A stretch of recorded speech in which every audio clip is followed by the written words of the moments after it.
Hello, everybody. My name is Graham Elwood, and you are watching The Political Vigilante.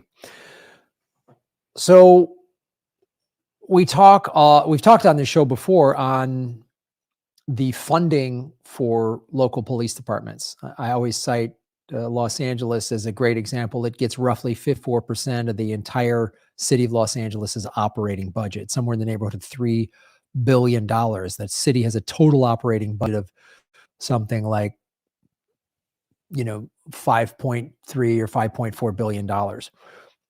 So, and what that shows is then cities spend all this money on basically militarized police departments. And there isn't money in Los Angeles, which has a very bad homeless problem. Every city in America has a bad homeless problem. Every city that I've come across in the last 2 years, especially, but even prior to COVID, has a bad infrastructure. There's just infrastructure. There's the schools and everything. And so these police departments are getting endless streams of money, and it doesn't fix the problem. Giving police departments all this extra money when there's literally 16 million empty apartments and homes, and we've got probably 500,000 or 600,000 homeless people in the United States. Right? So right there's a problem. There's the problem. And the problem then isn't, more police officers, more weaponry, more, armored vehicles, more riot gear, more tear gas. It's how about just use all of these? We could use 16 million vacant places. And let's just say the homeless numbers is 600,000. So to cover that, you would need, 30% of those homes, 30% of those vacant places, 160, 20% would be 320, 30% would be 480. You're talking about 30, 40% of those homes could put everybody, or those vacant units. You probably wouldn't even need 40% of those vacant units because maybe there's some homeless families, but basically you could still have 1 million vacant places, right? If we took 600,000. No, 16 million. That's insane. No, I'm talking about, that would be 4%. God, my math is off. I'm sorry. 10% of 16 million is 1.6 million, right? So that means 1%. So we're talking about 4% of the 16 million vacant homes or apartments could house every single person. There would still be 15.4 million still vacant. And what is the federal government doing to fix this problem? Oh, they're giving more money. The federal government is giving more money to police departments. I found this from Ben Norton, who's been on the show on his Twitter feed, right? Tracking federal subsidies to the police. This is Steven Semmer, and this came out this week. So it goes to, if you look at this graph, so the majority of people killed by police reached a decade high last year. It's the highest it's been in a decade. Mapping police violence documented 1,192 killings by police in 2022 and found that officers were charged with a crime only 1% of the time. Another notable takeaway via MPV's founder, whose work I recommend following. So the majority of the people killed by police in 2022 were killed by officers responding to mental health calls, traffic violations, disturbances, and other nonviolent issues and situations where no crime was alleged. Only 1 in 3 killings began with an alleged violent crime. So this goes back to the issue that we've talked about on the show when we had retired police officer Eric Oldenburg on our show to talk about this. He was on the Phoenix Police Department for 24 years. something like 8 hours of de-escalation training in the academy. This was the Phoenix Police Department, but most police departments nationwide are pretty similar. And then weeks on how to use a firearm. So when somebody shows up to a mental health call, a traffic violation, or just a disturbance, hey, my neighbors are being loud. There's somebody, out in the parking lot being weird or whatever. Okay. Only 1 in 3 of the killings were there's a guy out with a gun or there's somebody beating somebody. Someone is being violent and dangerous. We need the police. So that's one thing. If the police are told there's a guy with a gun trying to break into my home and then they show up ready to go, which, okay, that's understandable when you get a call like that. But just someone's being loud, a traffic violation. Look at this.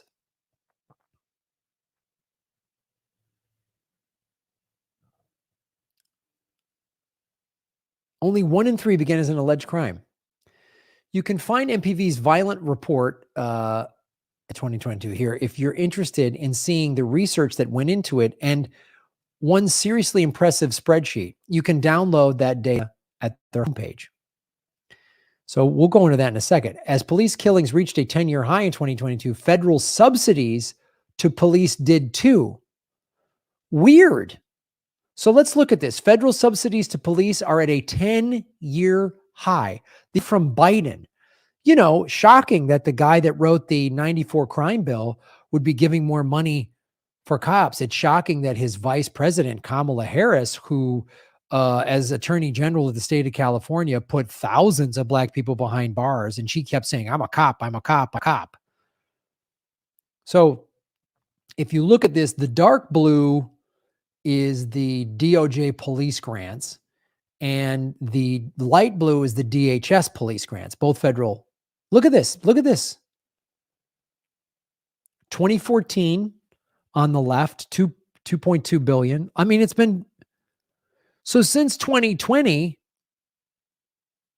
when the George Floyd riots happened, when people were fed up with police killing unarmed black men or just unarmed people in general, people were kind of fed up with everything, but mainly unarmed black men getting shot.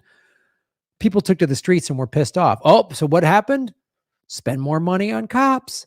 Joe Biden gets sworn in, way more money on cops. So he's been spending more money on the police than Donald Trump.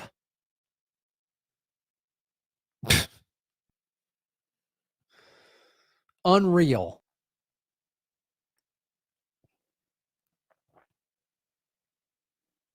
Federal subsidies to police are at a 10-year high. This column chart displays the combined funding of Department of Justice and Department of Homeland Security. That's DHS, right? Police programs in 2 shades, right? His 2023 budget increases, again, this is by $105 million. Biden's 2-year budgets are highlighted in pink. So let's go back to that. So from 2022 to 2023 now, an extra $105 million.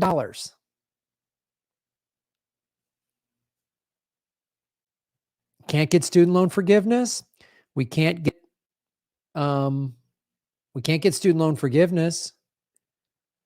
We can't get Medicare for all. There's no money for that. How are we going to pay for that? So this is billions of dollars in federal subsidies on top of the local budgets. Isn't this odd? So again, in Los Angeles, that gets 54% of the city's operating budget. What if we got the city of Los Angeles got a huge increase to deal with homelessness rather than more cops and overtime and weaponry and tear gas and guns and bullets and tanks? I mean, I've done stories on the show showing you how police departments buy military grade equipment. They buy equipment from the military. That's what police departments in America do. It's offensive that this graph doesn't trend upward for spending. This graph could be a graph showing, oh, we spent more money on homelessness. And guess what? Our homeless numbers are the lowest they've ever been. Well, that's not the case when we spend money on endless war in our foreign policy, and this shows we do it in our domestic policy. It's the same. Our domestic policy is the same as our foreign policy. We're sending another whatever billion to Ukraine. More money for the cops. So, uh, I mean, and local police budgets come out of local tax dollars. I've explained this to you before. The federal government can just print money because they are a monetary sovereign. So they can print their own currency. That's what the Federal Reserve does, and it's done trillions of dollars of it just in stimulus money from Biden and Trump during the pandemic. So local, meaning state budgets, county budgets, and city budgets, are all dependent upon those local governments have to do budgets based on the amount of tax revenue that comes in. Like you and I run our budgets at your house, right? You make this amount of money coming in, you have this amount of bill, right? So if you start making less money, then you have to we got to cut back, right? So local governments are dependent upon tax dollars. So all of the local tax dollars in every local city and state government, sheriff's departments, county sheriffs, all that stuff, highway patrol, on top of municipalities, police departments. That all comes from your local tax dollars, some sales tax, some local, some state tax, whatever. And then on top of that, you get all of this. This is your federal income tax right here. That's what this is. This is your federal income tax dollars going for this. So instead of having Medicare for all or student forgiveness, free college, we could have all of these things. We wouldn't have to even pick one. We could have all of them. We could have Medicare for all. We could have student debt forgiveness, which then on top of that would be free college. We could have high-speed rail coast to coast. We could have green energy. Everybody in America could be working towards a Green New Deal. Gas prices. I just got my gas bill for January because it's been cold here in California. It's been getting down to 45 degrees at night and stuff. So I had to turn the heat on in the mornings and sometimes a little bit at night. And I'm pretty modest in how I turn it on. Huge bill, way more than it was, because the gas company sent an email at the beginning of January saying, oh, because of the supply chain and the war in Ukraine, the gas prices have gone up. Oh, nonsense. So we could be spending this kind of money on, we could put solar panels on everybody's house. We could put Americans to work building all this green energy and not have to have all these ridiculous proxy wars. So I'm really tired of this endless spending on war and police, the intelligence community, while Americans, we suffer. We've all been going to the grocery store the last year. We all see how expensive. I've gone out to eat a couple of times, seeing some friends. Oh my God. I'm like, I can't afford this. There's a little burritos place near me that's been here for 20, 30 years. It's $11 vegetarian burrito. And I'm not mad at the burrito shop. The prices have gone up. Their rents have gone up. It's a teeny little shop. It has almost no overhead. $11 for a burrito. So if you make minimum wage, which the minimum wage in California right now is $11, you have to work a full hour to get a burrito. But we got money for cops. Follow the money, connect the dots, get the truth. And that's what we got here, folks. That's what we got here. So shave your knuckles for justice. Boom. Hey, everybody. Thanks for watching. We are still in our 9th month of demonetization from YouTube. So support what we're doing at patreon.com/Graham Elwood or rockfin.com/Graham Elwood, which is a blockchain cryptocurrency platform. It's free to sign up, and there's a premium level at $10 a month. And for that, you get everybody on the platform's premium content. Myself, Lee Camp, Ron Placone, Jimmy Dore, Whitney Webb, Kim Iverson, Abby Martin, and many, many others. You can also support what we're doing at Venmo at Graham-Elwood and go to GrahamElwood.com. We have a PayPal button and a PO box. I also have crypto wallets, which are all in the show notes. Thanks for supporting what we do.